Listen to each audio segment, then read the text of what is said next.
Welcome to the educational world. In this video we will talk about how to show icons on desktop.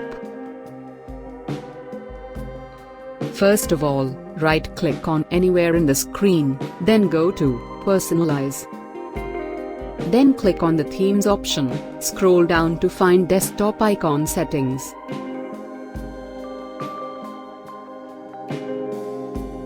Check all the icons which you want in your desktop.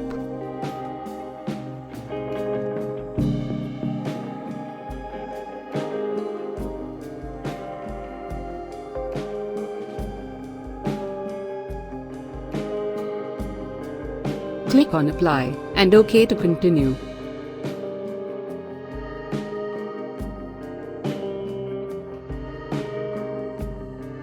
Congratulations, now you have your desktop icons.